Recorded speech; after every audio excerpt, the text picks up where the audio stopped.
Hello hi नमस्कार जय Jagannath welcome करुच्ची आपण समस्त को मो यूट्यूब चैनल को आज आपण मान सहित गोटे रिव्यू नहीं कि आसी जहाँकि लिसियस मटन ता सहित कुक कलापर तार टेस्ट किपरि सब आपण मैंने भिडियो जानीपारे आपण मैंने देखिपारे गोटे हाफ केजी लिसियस मटन मो हाथ में एवं अच्छी एवं मुझे खोलिकी गोटे जगह को देखते एपटे काढ़ी नहीं मटन तो देखा गले ठीक ठाक अच्छी बाकी तार टेस्ट किपर लगे तार रोसे करके खाइला पर ही मुझे को कहीपरि देखिपारे अध किले मुझे मटन ताको धोई नहीं मुझे हल्दी लंका गुंडा आ लुण अल्प टिके पकई ताकू मैरिनेट हाँपाई छाड़ी देती आउ से पकई अल्प टिके सोरिष तेल तो ये सब जिनस को पकई सारापर भल भाव देखो मुझे गोल नेली और ताकू अध घंटे 45 मिनट पर्यंत मैरिनेट हाँपाई छाड़ी देली एबे कवर करके ताकू पूरा 45 मिनट मैरिनेट छाड़देवी ता भितर मु चलतु मटन बनैबी से गोटे मसला प्रिपेयर कर मुझे मसला अदा रसुण शुखला लंका ता सहित जीरा आउ धनिया ए सब को देखो मुझे बाटिकी नहीं आसी तापर एपटे दुईटी मीडियम साइज पियाज को ताकू एमती पतला पतला करके काटिकी नहीं जाती ता सहित गोटे टमाटर को काटिकी नहीं जाती ता सहित दुईटी आलू नहीं जाती आपण मैंने देखिपारे मटन एवं मोर 45 मिनट हो जाता और मैरिनेट हो जाता एवं मटन को मु प्रेसर कुकर दे देची आउ से पकई देची गोटे ग्लास पानी कहीं आम मटन को सीझापी छाड़ा तो ताकू मीडियम आंचरे दुईटा सीटी आसला पर्यंत कुक करने ताकू पूरा 70% आपण सीझे ने एपटे मोर मटन दुईटी सीटी आसी जाता ताकू मु काढ़ी नहीं आउपटे देखूँ मु गोटे कड़ई गरम करने को रखी नहीं आते पकई देती सोरिष तेल आपण मैंने जी मटन नौकरी से हिसाब से आप सोरिष तेल ने जो आलू को काटिकी रखी पूरा गोल्डन ब्राउन कलर हवा पर्यंत से तेल में भाजी नेबी तो आलू भाजी हो जाता तेणु मुझे काढ़ी नेली गोटे जगह को से सामान कड़े एबे जो तेल बची जाता से पकईदेली अल्प टिके चीनी माने हाफ टेबल स्पून चीनी आपण पकेबे तो चीनी पकेले कौन हम ना आमर जो मटन कलर बहुत बढ़िया आसो ए चीनी को आम कारामेलाइज हाँपाई छाड़ा देखो ये चीनी कलर चेंज होता है से गोटे चामच जीरा आ दुईटी तेजपतर को पकेली जीरा टी फुटी सारापर जो मु पियाज को काटिकी रखी ताकू ता भीतर पकई देली आपण मैंने मटन हिसाब से पियाज कम बेसी करें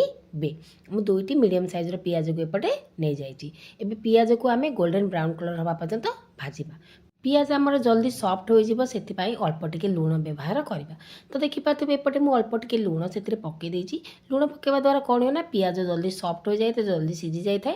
एपटे देखिपारे पियाजर कलर चेंज होगा लगे एबे आमर पियाज गोल्डन ब्राउन कलर हो जाए से पकई दूसरी गोटे चामच लंका पाउडर माने मिर्च पाउडर काश्मीरी चिली पाउडर आउ गोटे चामच हल्दी पाउडर आम मैरिनेट बारे भी हल्दी पाउडर लंका पाउडर यूज करती तो देखिकी पकेबे तो देखिपारे केते सुंदर कलर आसी एबे से पकईदेवा जो टमाटर को काटिकी रखी ताकू ता भितर पकईदेवा तो गोटे बड़ साइज टमाटो को मुझे काटिकी रखी ताकू ता भितर पकईदेली एबे टमाटो को टिके सफ्ट हवा पर्यंत आम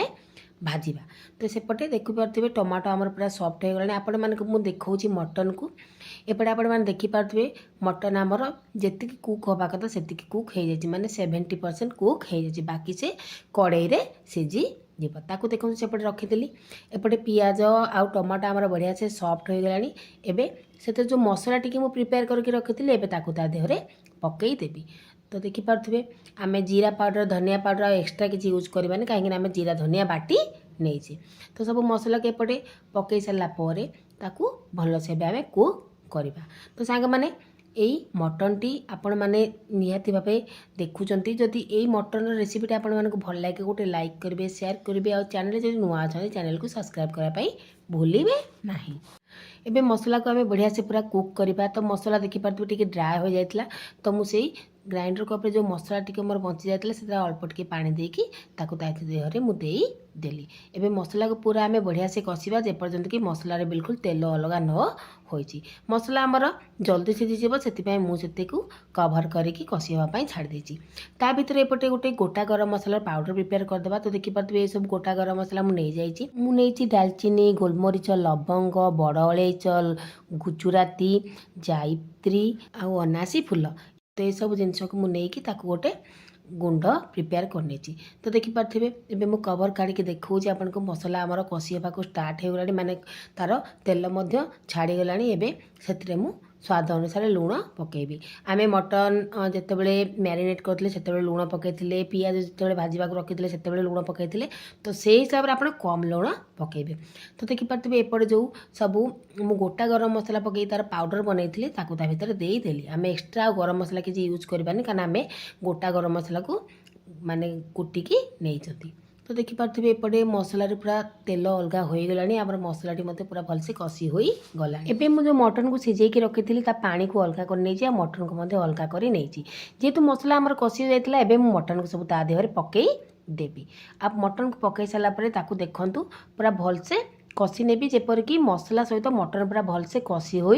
जीव। तो देखिपारे एपटे मसला आ मटन को बढ़िया से पूरा कषि दूसरी पूरा मसला सहित मटन को बढ़िया से मिसई नौची आउ ताकू पूरा कंटिन्यूअसली 1 ରୁ 2 मिनट एमती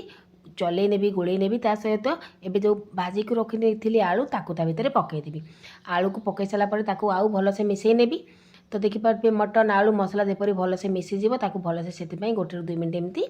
मु कषि नेबी। एबे एमती मु कषि सारा पर ताकू कभर करके किसी समय मुझे सिझा छाड़देवी पूरा 5 ରୁ 10 मिनट छाड़देवी ताकू पूरा छाड़बेनि मझे मझे कभर खोलिकी टी चेक करेंगे ना तलू लगे बिल्कुल भी भल लगे। तो ये मुझे कभर खोलिकी टे समय गोल नेली से आवश्यक अनुसार मटन मसला 1 चामच पकईदेली। मटन मसला दे सारापर देखो भलसे आउ टे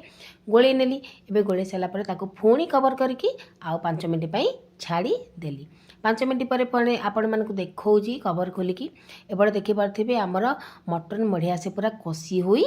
जाइए। जेहेतु मटन एवं आमर कषि हो गला एबे जो मटन को आम सिझेकी जो पानी रखी से पानी को आप फोपाड़ेनि ताकि एमती देवे मटन रे। तो देखिपारे कषि हो सारापर जो मटन पानी को मुझे रखी ताकू ता भितर देनेली आउ ताकू टिके गोलई नेली। तो आमको आउ टिके ग्रेवी पानी दरकार था तो मुझे 1 ग्लास गरम पानी व्यवहार कली। तो देखिपारे सब जिनस को मु मिसई सारापर गोलई नेली आ कभर करके 15 ରୁ 20 मिनट छाड़देली। तो 15 ରୁ 20 मिनट पर आपण मानक कभर करके देखा आमर मटन केते बढ़िया से कलर आसी आ तरकारी आमर पूरा रेडी हो जाइए। तो ये किसी थिला लिसियस मटन आउ टेस्ट हाँ ठीक ठाक थिला किंतु सेते भी एते टेस्ट नथिला जेपरी आमे आमर ओडिशा रे जो मटन मिले सेमिति टेस्ट नथिला फिर भी चलिबो। तो देखि पारथुबे एपटे आपण माने मोर मटन को मोर मटन तरकारी एबे बनिकी रेडी हो गला। तापर मु पकई देली किछि कटा धनिया पत्र रेडी हो गला आमर गरमा गरम मटन। आ एमिति मटन सहित झोल क्या पसंद निहाती भाव निजर मतामत मत जन मत तो गरम भात स्पेशली मटन झोल पसंद से मत मटन भल लगे केवल झोल ही पसंद। तो आपण मानक मटन झोल पसंद कि नहीं निहाती भाव मत जनइबे। भूली जाइए गोटे जिनस आपण मैंने सहित सेयार करने जहाँकि किसी कोला रसुण पकई देती जो मटन को प्रिपेयर करी आउ कोला रसुण पकड़ा द्वारा टेस्ट मत बहुत बढ़िया लगी था। आपण मानक कषा मटन पसंद कि झोल मटन पसंद निहाती भाव जनइबे। ये तो थिला मटन रेसिपी आपण माने सब देखा गोटे नुआ रेसिपी सह गोटे नुआ वीडियो सह रहूची। नमस्कार, जय जगन्नाथ।